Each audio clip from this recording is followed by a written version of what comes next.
Le cours CP3 s'intéresse à l'étude des contacteurs et c'est qui sont un cas particulier de système dans lequel on étudie les forces exercées par le champ magnétique sur une pièce ferromagnétique. Et donc nous allons voir dans ce cours comment étudier et calculer ces forces exercées par le champ magnétique sur des pièces ferromagnétiques. Alors le premier exemple d'objet qui est mis en mouvement par la présence d'un champ magnétique que vous avez étudié, c'est le moteur linéaire de Laplace, aussi appelé rail de Laplace. C'est-à-dire que vous avez ici une source électrique, donc par exemple une source de courant qui délivre un courant I, et vous avez deux rails parallèles, fixes, conducteurs, sur lequel un conducteur, cette fois-ci mobile, qui peut se déplacer suivant l'axe EY, est posé. Alors on va appeler EY cet axe-là, EZ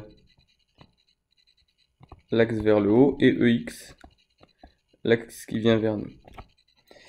Et si nous plaçons un champ magnétique B perpendiculaire comme cela, nous pouvons montrer que le barreau va ressentir une force, ce qu'on appelle la force de Laplace, et qu'on vous demande de calculer sur le barreau. Alors, rappelez-vous, nous ne connaissons l'expression de la force de Laplace que sur une portion infinitésimale dl de matériau. Et dl étant un vecteur qui doit s'orienter nécessairement dans le sens du courant.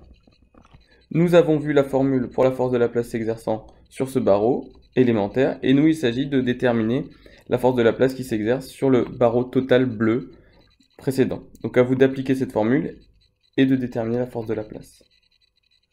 Donc on a réalisé ici cette expérience avec ici à droite de la photo le générateur électrique qui est en train d'être manipulé, qui est connecté aux deux rails parallèles, et sur ces deux rails parallèles fixes est placé un barreau mobile cylindrique exactement à l'endroit de l'entrefer d'un aimant, là où est produit un champ magnétique. Et on va voir ce qui se passe lorsqu'on allume le générateur électrique. Voilà, on voit cette expérience bien connue où le barreau est mis en mouvement par la force de Laplace qui s'exerce sur lui.